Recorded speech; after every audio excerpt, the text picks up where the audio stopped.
Welcome to the Missouri State Archives Thursday Evening Speaker Series. I'm John Dugan, and we also have Christina Miller with us tonight. We're going to be talking about lessons from the Missouri Slave Schedule Indexing Project. We're actually re-recording our February program because we had some problems with the Facebook Live audio feed that night, and so hopefully you will enjoy version 2 of this presentation. Want to talk a little bit about the context that I'm going to talk about, and then Christina is going to share with you some really interesting finds that we made for genealogists. So I hope you enjoy this program.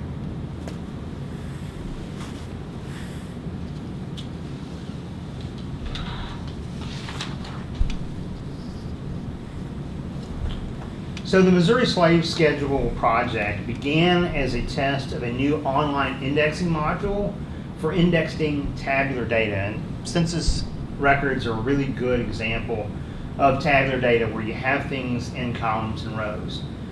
This was actually developed on the platform from the page that you see here on the slide with the support of several state archives, including the Missouri State Archives. And it was also supported by our Friends group, who provides the funding and support for these Thursday evening programs like this one tonight. So I want to start by talking a little bit about the actual project history, why we chose the Missouri Slave Schedules in particular to test out this new module. So what we were hoping to do is to create an accurate, free online portal that provided access to this really important resource for the 1850 and 1860 Missouri slave schedules that was not behind a paywall and was not behind a password where you have to log in to get access to this information. We began indexing on the 1850 schedules first, and actually I should call them, instead of slave schedules, technically they're called Schedule 2. So if you actually go back in the time period, they referred to them as Schedule 2. So you had the main population schedule, the Schedule 2s. There were also other schedules that were agriculturally focused, industrially focused, and some that had mortality records as well that we have on our website already. So, but we began indexing those in May of 2021.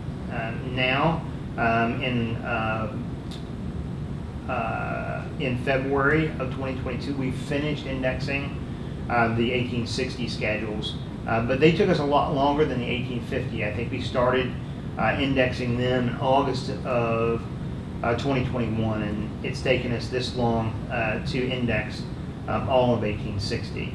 And I want to say this and give credit where credit is due, because this is being done on this online indexing platform. We could not have done this without our online volunteers. We call them our e-volunteers. So our electronic volunteers are the folks that did most of this work. We don't have this online yet and searchable because there's some data cleanup we have to do on the back end, but we are done now indexing these records, and we've learned a lot of things along the way with that. I'm going to give a few historical examples, and Christina is going to focus on some of the genealogy things we've learned as well. So the first thing I always do as a historian is try and give a little historical context on things that we're going to use. Although the focus of this is genealogies, I want to give a little bit of historical context. So if you remember your high school or middle school civics class, you probably remember the 3/5 Compromise of the Constitution. And that directly relates to these census schedules. That 3/5 Compromise had enslaved individuals counting as 3/5 of a person for both taxation and representation. So the southern states that had more slaves in them, over time, all the slaves in them actually need that to increase their representation in Congress, and also any federal taxes that they had to pay, that was included as well. But the 1850 in particular and 1860 schedules were also heavily debated because of all the other issues that were going on at the time period, in 1850 in particular, related to slavery. You had the fugitive slave laws. So if you look here at column 6, That's why the column 6 was in these. And these schedules were debated up until a week before they were supposed to be circulated in the states. It was that hotly contested for that. They also do not name the actual slaves. They only name the owners. And that was another political decision that it was debated and made to not actually provide the names of the slaves. And there's a big historical context behind that I won't get into tonight, but that is also important. There was one or two particular congressmen who were that very much wanted the color to be a column that would include whether the individuals were black or mulatto, is how they're reflected in the census. And so there was a lot of debate about making sure that column 5 was included in that.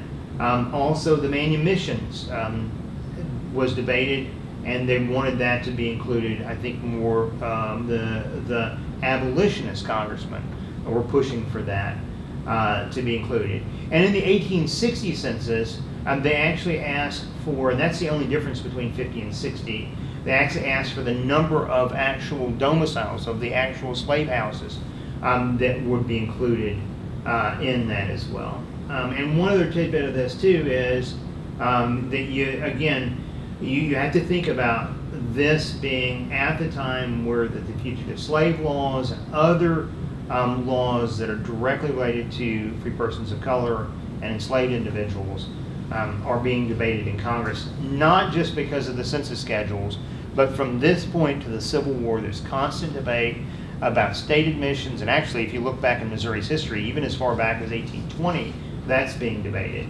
as well. So I want to talk a little bit more about the distribution of slaves in Missouri as well. So I put up on the screen here an example of a small county. Carter County is down in the Ozarks, and they had a very small slave population. As a matter of fact, on several of these counties, particularly in the Ozarks and in northern Missouri toward the Iowa border, many of the counties only had maybe 1 to 3 pages of slaves or enslaved individuals that are listed on these schedules. And Carter County is one of the smallest of those as well. In contrast to that, you have some of the large urban counties like St. Louis County and Jackson County that have extensive numbers of slaves. There are literally thousands of slaves listed in those counties in the urban setting. And Christina will talk more about some of the details in those urban areas a little bit later. But the highest concentration of slaves was actually in the rural counties along the Mississippi River and along the Missouri River. Boone County, the detail on this page, I pulled up to give a historical detail as well. But Boone County is a good example of that, where you have slave owners like Eli Bass, who literally owned dozens and in some cases hundreds of slaves. The reason I pulled Eli Bass, I'm familiar with a historic site there in southern Boone County where this farm is, and he was the owner of the famous horse trainer Tom Bass, who was born in slavery on this plantation, but came to really national and international prominence as a horse trainer after the Civil War. He's not born yet on the 1860 schedule here, but he's in this household. His parents, his mother and father probably are in this household. But I wanted to point out this because if you look closely at this page, you'll notice that either Bass or more likely his overseer actually have the slaves listed in only groupings of every 5 years. So you'll see here a 70-year-old, then a 60-year-old, then a couple of 50-year-olds, 45-year-olds, 35, 25, and then it goes back to 30 again. It's just heart-wrenching, really, whenever I actually index this page, that the slave owner did not know the age of the slaves. They were like literally estimating the age of the slaves. You can look over in the right-hand column for Barnes and another Bass, Lawrence Bass, and see that those owners of those enslaved individuals did have a more accurate reflection of the actual age of the slaves. But many of the larger slave owners didn't even know the ages of their slaves. And so, like I said, it's just a sad part of history. We also did discover a few interesting historical tidbits, and Christine will get into some more of these too, but I want to talk about a couple of them that I happened to find indexing as we were doing those. And this one I found whenever we were actually doing administrative work on the back end. And this slave is actually leased out. Christine may talk about more to this this Mudd. He happened to be the treasurer of St. Louis County. I'm sorry, the auditor of St. Louis County. But if you look there on line 40, it's very interesting that U.S. Grant is listed as the owner. This had been indexed improperly on both of the websites that have the slave schedules on it, and historians have documented that they believe that Ulysses Grant had already sold or manumitted the one slave that he owned in 1859. But there had been some indications there were 4 other enslaved individuals that he also owned, and no one really knew what had happened to them.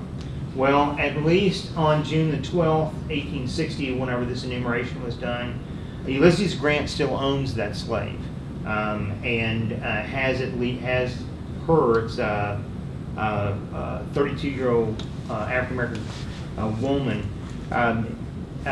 He still owns that slave, and they're leased to Mudd there in St. Louis County. That's really interesting because if you fast forward just a couple years, it is Grant who is actually, forcing the Emancipation Proclamation in portions of the South. And he may have still owned, we don't have documentation to prove otherwise, he may have still actually owned slaves in Missouri that was exempt from the Emancipation Proclamation. So it's an interesting find that we have here. The next one is a puzzle that we found. So we could not figure out at first what these, and there's a couple pages of these, SB, and it has a name that's written out there. But this page was the one that gave us the clue, because if you look there to the right side of the screen, it says steamer. Well, we started running the names in Bostona, and the other name is actually misspelled, against the names of steamboats, and we eventually figured out the names of the steamboats, even though some are misspelled. These are enslaved individuals who are working on steamboats that were docked at the wharf in St. Louis. And we were able to not only connect these slaves to their owners, but also to the steamboats that they were working on. And there's several academic researchers who have done work on slaves working on steamboats, but I'm not sure that they were able to find that information. So that's really another really interesting find that we have.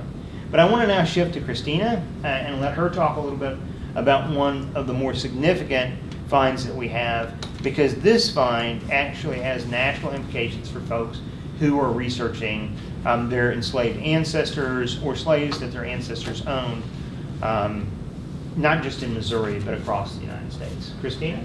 Okay, so one of the things we very quickly noticed when we started indexing 1860, it's not an issue for 1850, but in 1860, Census Bureau staff attempted to place the pages from each county in order alphabetically by township. The problem with this, which sounds kind of good in terms of ease of access, is that enumerators regularly started a township in the middle of a page, and enumerators also regularly continue the list of enslaved persons from one owner to the next page without providing the name of the owner again.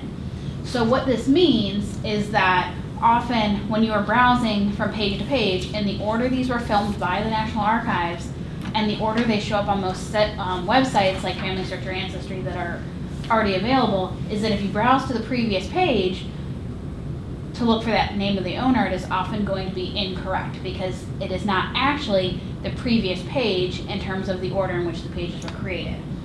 So we have found examples of this in multiple states, so it's not just a Missouri issue. In fact, most of the examples I used were from Georgia because I wanted to prove that it wasn't just a Missouri issue. So it is something that is kind of more of a national issue. I don't know that it's every state that has a slave schedule, but it's multiples of them.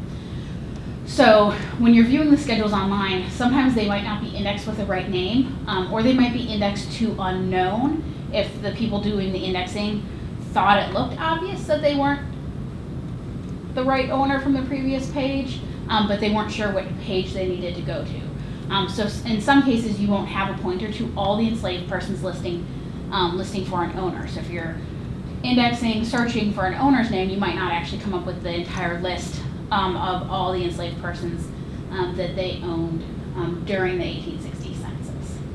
And you can see the example here at the bottom where both columns say continued. They're telling you have to go to the previous page in order to figure out the name of that slave owner. Okay. So some of the things that you need to pay attention to when you're looking at the schedules for 1860 to make sure that you are looking at the right fields, the right pages in the right order, is in the upper right or left corner, there'll be a page number. From side to side, they rotate. So if page 5 is on the left, page 6 will be labeled on the right. The township name will be given. In this case, it's a district within the county and not a township, but sometimes it'll also say a township. And then the name of the enumerator, because some of the very large counties that have a lot of enslaved individuals will have 2 or even 3 enumerators. And in that case, there'll be multiple page 1s, multiple page 2s, as each enumerator started over with their page number 1. So if you're in a county and there's multiple number 1s, you can figure out which ones go together based on the name of that enumerator. So this kind of shows these were taken just a scan from the microfilm. So you show these pages follow one after the other. And on the left side, you have the 405th district in Gwinnett County in Georgia, page number 32. And on the right, you have page number 5 in the 407th district in the same county in Georgia. So they just jump, and they're not in order. And page 5 is continued from the previous page. But if you're looking at the microfilm and you go to the previous page, you're not going to find the right name. A lot of people would realize that something could be off since the previous page doesn't continue all the way to the bottom. But you don't know exactly where you need to go to get to the page you need to find that name. So currently, the viewing options for all states of the slave schedules are you can view them on Family Search or Ancestry, and they are searchable by name and they are browsable by township. But sometimes you will need to view all the townships in order to find the specific page number that you're looking for. And this is particularly important for states that aren't Missouri because we've fixed the issue for Missouri in terms of browsing. In this case, you might have to look at something other than the 405th in order to find that previous page. Internet Archive has digitized the film, and they're browsable in the order in which they were filmed. So you can move back and forth, but they're not browsable in order of narrowing down to a specific county or a specific township. But all the film for all the states are browsable through the Allen County Public Library. So if you don't have Ancestry or you don't have a Family Search login, you can view it there. And that does take a little bit of digging to find the right state and then the right county within the state, because most states are across multiple reels of film. Missouri, specifically for 1860, is across 3 rolls of film. So to find the right county, you might have to dig around a little bit. But you can find them there, freely available. And then that is a good location to just browse them in the order in which they were filmed. If you are using them on Family Search or Ancestry, I'm using Family Search as an example here, you can kind of see the issue I'm talking about here. On this page, you can see I circled image number 1 for that 407th district within Gwinnett County. If you look closely, that's page 5. It's marked continued, like we've already seen. If you go to the next page, or if you look and scroll all the way through the 407th district, you will find that page 4 is actually page 5 of that browsable district. So if you browse all the way through the 407th, you will actually get page 4, which will give you the name you need for that. However, page 4 is also continued from a previous page. So in this case, you have to pick a different township in order to find page 3 to figure out what that name is that's continued from page 3. So it just shows you that you kind of might have to play around with it to find the right names that you're looking for. For Missouri, we have made all of these PDFs of the slave schedules browsable by county through our website. The index is not yet available. It should be available in the next month or two, depending on how quickly we can do the cleanup on 1860. But as of right now, you can browse the 1850 and 1860 slave schedules for Missouri. And on our website, the PDFs have been reordered, so they are in the correct page number order based on the number order created by the enumerators. So you should be able to just browse through and find page 1, 2, 3, 4, 5 in the order they should be in, which makes it possible. So we fixed Missouri's issue. If you go to our website to look at it, but it's something to be aware of if you're looking at other states. We will have our index available through the census database when it's complete, and we will give you a quick walkthrough of that at the end, so you can kind of see what that will look like. So, for indexing the slave schedules, we index the owner's name on each line, even though on the actual census, generally the owner's name is only included on the first line. If multiple people were associated with a line or a group of lines, each name would be indexed at least once, so that you can find every single person associated with the schedule based on their name. And so that might mean that the actual information about the enslaved person is duplicated in some cases.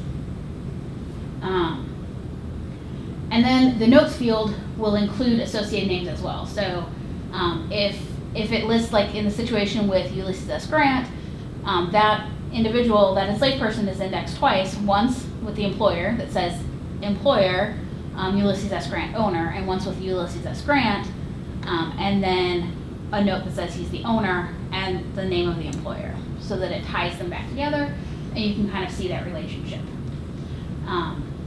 Age, race, and gender are all indexed, and the notes field will indicate if they are not provided on the original, because there are a few cases where age is left off, or race or gender weren't filled in, or they were filled in wrong.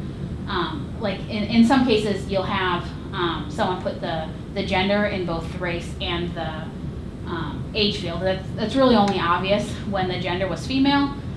It would be less obvious when the gender is male, because you would just assume they meant mulatto. But so we'll make a note if there's an omission and the omission is on the original. We also did try to include all the notes where someone was noted as blind, deaf and dumb, or idiot, so that a search for those in our notes field search would return results that show that. And we noted any other abnormalities or anything else that was a unique or extra information that was provided about a particular individual. So, names, in very, very rare cases, the names of enslaved persons were actually included, and in those cases, we would include one entry for the owner that isn't tied with any information about a particular slave. And then we would index the names of the enslaved person with whatever first name is provided and no last name, and the notes field will indicate who they are listed with as an owner. So we try to do all that. But it is very, very rare. So in 1815, or in 1850, Dunklin County, Missouri, Clay Township listed all the owners, or all the slaves. That county did not have very many slaves within that township, but for whatever reason, the enumerator or the owners felt it was very important to list their names. So they're all listed, we index them, they're included. In 1860, the names for slaves age 100 or older were supposed to be named, and that's pretty much true around the country. It doesn't mean they always were, but often they were. And then there's a few random owners that included the names of all the individuals that they own. We don't have a complete index of those names yet since we're still cleaning up the database. But we'll make sure all those names are included. The main other place that you can find, in terms of federal censuses, find the names of enslaved individuals is the mortality schedule. On the mortality schedule, in most cases, the name of the enslaved individual is actually listed. Sometimes they don't, sometimes they just say slave of so-and-so. But in most cases, it'll say something like Jane, slave of J.B. Smith. And so the mortality schedule is another place where you can go to get the names of enslaved individuals for those 1850 and 1860 years. And in that case, also within the census database, if you turn up slave, it'll bring the list of all individuals in the mortality and eventually in the slave schedule who are actually named. So those are kind of the two places there. So this is an interesting case of a time where they named a slave. It is a 96-year-old female, so not quite 100, but still very old, so kind of within the scope of the individuals they want to name. But unlike most places where they just name the individual, they provide a little bit more information about the enslaved woman, which is a 96-year-old black female.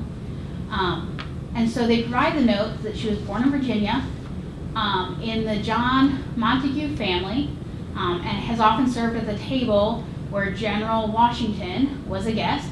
She is named Philsa. Her eyesight is good, and bids for to live many years yet. So they provide a little bit of cool context about this individual that is very, very difficult for people to find when they're trying to track information about enslaved people, just because it's so hard to kind of track that information. And considering her age, the likelihood that she survived slavery, this is 1860, it's possible, but she might not have survived very long in terms of showing up in other post-slavery records. So, one of the big insights that you will get when you are looking at the slave schedules is information relating to estates. Often you will see details related to guardianships or minor heirs tied to estates. And so sometimes it actually names the heirs or the administrator. More often than not, it just names the administrator or it names the decedent. But you do have an example here. The image on the right actually lists the 6 heirs to the estate, but on the bottom you see the example where it just says Isaac Weaver in trust for minor heirs, which is the most common thing you'll see. So it's not necessarily to list the heirs, but both of these are very good pointers that say, hey, there's probably a probate record that, one, will provide names of the heirs if they're not there, but 2, there's a good chance that it'll actually provide names to the enslaved persons. And so that's just a clue that if you go within that county to the probate records, you might actually find more details about those individuals. So, and then the next note that we saw as an example when we were looking at the Ulysses S. Grant records is you see a lot of information about enslaved individuals who are hired out. And so you'll have people listed as employers and people listed as owners. So for owners, they'll name the owner, and if the owner does not live in the county in which the enslaved person is residing, it'll tell you what Missouri County they live in, or state if it's different. So this example here, you have Elijah Dowell from Pike County is the owner, and William Bess is the employer. Sometimes, so you can assume Pike County is in Missouri. Sometimes they'll say it's in Kentucky or Texas is where the owner is. That kind of notes that. So this image is a Rawls County, and the owner's in Pike County. In the St. Louis or the urban areas in particular, you find a lot of people who are being hired out.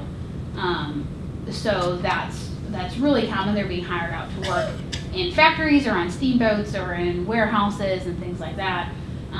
Sometimes their employers are rural. Often their employers might have come from a more rural area and might not be living, might still be living at least within the county somewhere, within St. Louis County or Jackson County, but it'll kind of provide that information. You see a lot, you do see it in the rural areas, especially when they're minor heirs in trust. They often hire out the enslaved individuals to help provide money to the estate, or before they can figure out what those minor heirs are able to care for or take responsibility for the enslaved individuals. But you will come across this a lot, and it kind of provides a little bit of context about what's going on in households, what people might be doing, and things like that.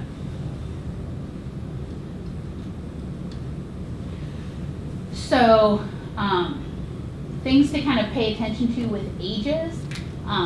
Like John noted earlier, sometimes some people are more accurate than others in terms of tracking the ages of the slaves that they own. But the most common thing you'll see with ages is related to children. And this can be really helpful because children, in a lot of cases, are some of the people who are more likely to have a lot of records post-slavery, and this is kind of can be a helpful way to kind of narrow down their date of birth more specifically. Children under 1 year old are generally enumerated as their number of month over 12. That is the most common. So you can see here in the upper right corner you have someone who is 7 over 12, so they're 7 months old, and kind of at the bottom you have someone who is 5 over 12, so they're 5 months old. But every once in a while you'll see other versions of this. So one of the rarer ones is this listed as a number of days over 365, which, because the census tells you the exact day the enumeration is happening, can tell you within a day range what the actual date of birth is for that child. So you have in the house of Harvey Hughes, his youngest female slave is 1 out of 365 days. So they were either born the day this enumeration was taken or the day before this enumeration was taken, which gives you a very specific date. And this is also most likely an actual family of enslaved individuals, since there's a 22-year-old male, a 22-year-old female, and then 2 small children. So post-slavery, you might actually be able to find this family together and then get a very precise birth date for that youngest individual. You'll also periodically see like their 1/4, which is more likely to put them at 3 months or numbers like that. But the month over 12 is the most common. So a few other things that are useful when you are looking at the slave schedules. The number of slaves column. It's important to keep in mind that different enumerators use this column in different ways. Most commonly, the enumerator noted a 1 on each line to note one enslaved person, but all enslaved persons had their own line. In a few instances, the number might indicate a plurality of enslaved persons of that age and gender. So you might have 2 23-year-old females or 3 18-year-old males, etc. But the enumerator could also have been numbered the enslaved persons within a household 1 through whatever the total number in the household was. So they might have 1, 2, 3, 4, 1, 2, 3, 4, 5, 6, etc. The numbers of enslaved individuals are totaled on the bottom of the page, which can help confirm exactly what the numbers mean if you're not sure which method the specific enumerator was using. This just examples all 3 of those options. So the image on the far left, you have a 1 on each line, indicating that Each of those lines is just one enslaved person. The number in the middle shows a household that had numerous slaves, and the lines clearly indicate that there'll be multiple individuals at certain age groups. So there's one 40-year-old, one 32-year-old, one 30-year-old, two 29-year-old male, two 17-year-old males, 8 9-year-old males, 3 4-year-old males, 3 2-year-old males, two 61-year-old females, like that. So that gives you a little bit of a different setup than in other situations. And then on the far right is the example where the first household has slave number 1 and slave number 2. Second household, slave number 1, 2, and 3, and so on. So all of those just depend on the enumerator, and it's just something to pay attention to. Okay, so we are going to exit out and look at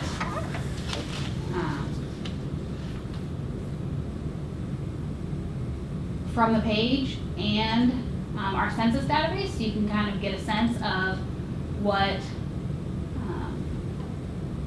these databases and projects look like.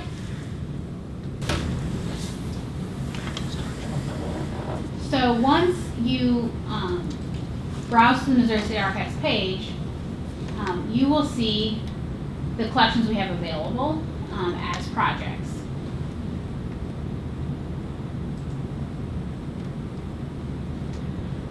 When you view an actual project, in this case it's Missouri Slave Schedules, it gives you information about the project. We're letting you know the years and that it's going into our database, so you know where we're going to make it available. And then we will always give you some information about how to index the records. We usually have basic information on this first page. In this case, we're letting you know that each page is 2 columns. You need to index both columns, start at the top left, index the bottom, and then move to the second column. The name of the owner needs to be indexed for each enslaved person on every line, even though we only index once, and other instructions. And then on the actual transcription page, it might give you additional or more specific questions. It also has our email address, so you're always welcome to shoot us a question.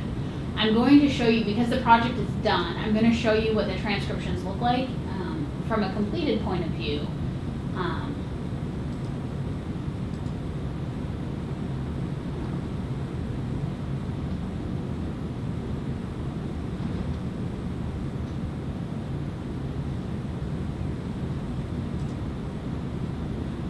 So if you actually look at an image, you will see that the census image is located on one side of the page, and on the other side is the transcription.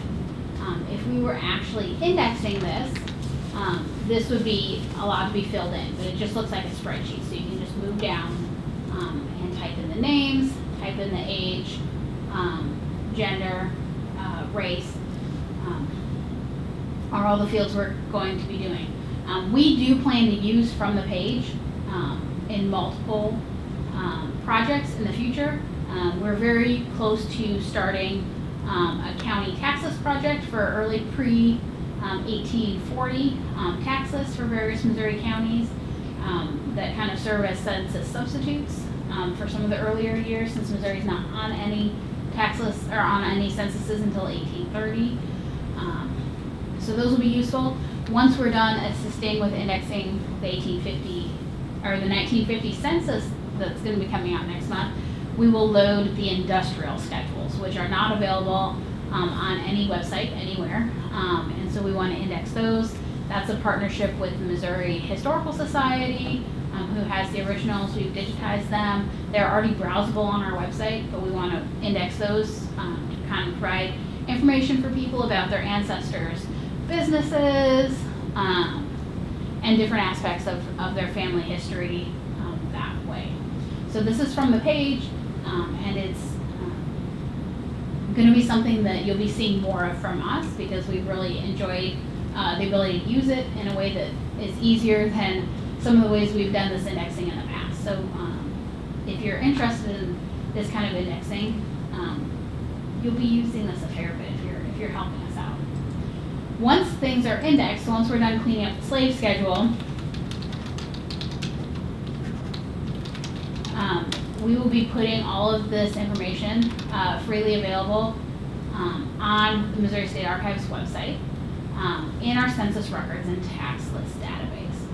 So at the top of the page, when you get to our census records and tax list page, there's information about the different territorial censuses and tax lists that exist, the state censuses and tax lists that exist, all the different types of federal censuses, including the slave, mortality, ag, and industrial, as well as a few others that are abstract only types of information, and then the special censuses.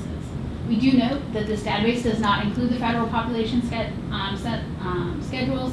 We do not plan on it including the federal population schedules. Those are so widely available that it's not necessarily our goal to do that. But the federal non-population schedules we desperately want to add, as well as any state censuses, territorial tax lists, and early Missouri tax lists. I don't know how much effort we're going to put into indexing all of Missouri's tax lists. That would be quite daunting, but some of those really early ones will be useful.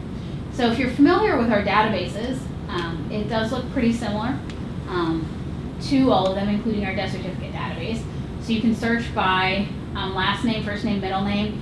Playing around with starts with, ends with, contains. We do want to highlight that often in federal census records, if you're not familiar with this, people are just listed by their first initials. So sometimes less is more. Putting in the last name and doing a starts with instead of contains might be a good idea, because if you type in James Smith, or last name Smith, first name James, and they're indexed as J Smith, it's not going to come up. So you want to keep that in mind.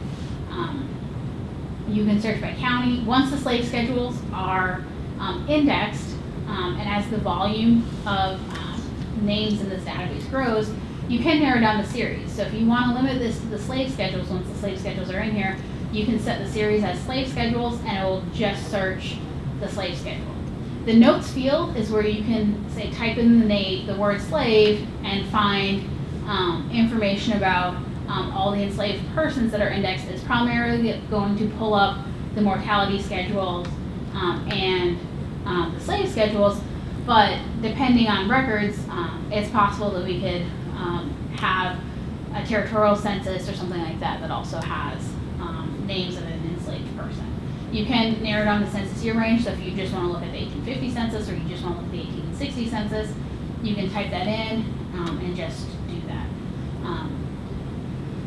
Gender and race are options to search and will work for the slave schedule, but if you do that, it will exclude most tax list results, things like that, because those don't index gender or race or age. And so those are all ways to use the database, and once the slave schedules are in here, it'll give you results and allow you to view the actual image. So this, I typed in the word slave, and it's pulling up a bunch of individuals where the word slave is in the notes. It gives you all of them. If you find one that you want to look at, some of them more clearly look like a last name, so it probably does not include the first name of the individual, but others actually will. So if you click View Details, it'll give you a little bit more information, and then have the option to view the images. And this is what you'll click to actually view the individual page that has that individual on it. So then you can browse through, see the image, download the image, print the image, whatever it is you're hoping to do. Like I said, we hope this will go live. It'd be nice.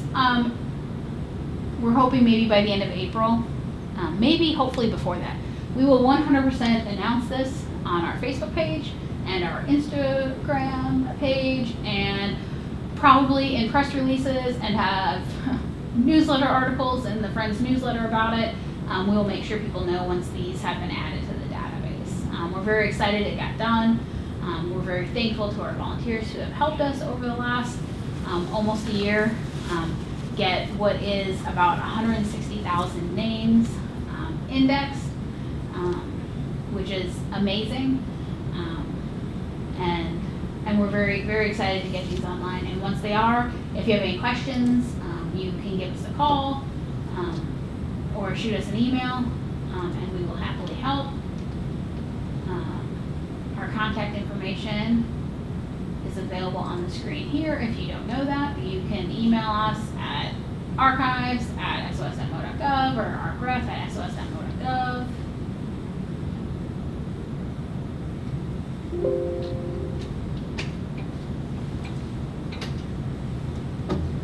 So as we wrap up here, I just want to make a couple of comments about some of the things that Christina shared with us there. She was talking about the industrial schedules being the next federal schedule that we're going to work on indexing with that. Those cover 1850 to 1880, and they actually give you some really good context if your ancestors worked, especially in those urban environments for certain companies and those kind of things. It shows you the information about the owner's business and those kind of things. The same is true in the rural areas with the agricultural schedules that are also browsable on our website. You can look at those from 1850 and 1860, actually through 1880 as well, and then they will connect to those slave owners and the agricultural products that are being produced on those farms or plantations as well. So that's a really interesting thing. I want to plug as well that April 1st is the release of the 1950 federal census schedules for the population schedules. Those will be released on the National Archives website, and they also will be released on all of the other major genealogical websites as well. We plan to work with some of our project partners out there to verify the names on the Missouri schedules so that those can be published as quickly as possible. And so if you want to sign up to help with that, or if you want to sign up for one of these projects, just send an email to us at arcref@sos.mo.gov, and we can sign you up as one of those electronic volunteers to where you can help us on some of these projects as well. The other thing that I just can't emphasize enough is the thing that Christina shared when she first started talking about the malaligned pages. That could really help some people that are doing their research on enslaved individuals break through some brick walls for them. They may not have realized that, and it may help them to, if you get those pages aligned right, to be able to find your ancestors. It's something Christina and I actually kind of discovered and were asking each other questions about, and then as we dug deeper and deeper, we discovered that this is not something that's just Missouri. It's just 1860, but it's not just Missouri. So pass this link to this video along to others if you think that will help them, and hopefully get the word out that we've actually discovered something here at the Missouri State Archives that has impact on African American research really throughout the country for that 1860 slave schedule. So hopefully this Friends of the Missouri State Archives program has been beneficial to you, and hope that you use the archives for your research as well. So have a good night.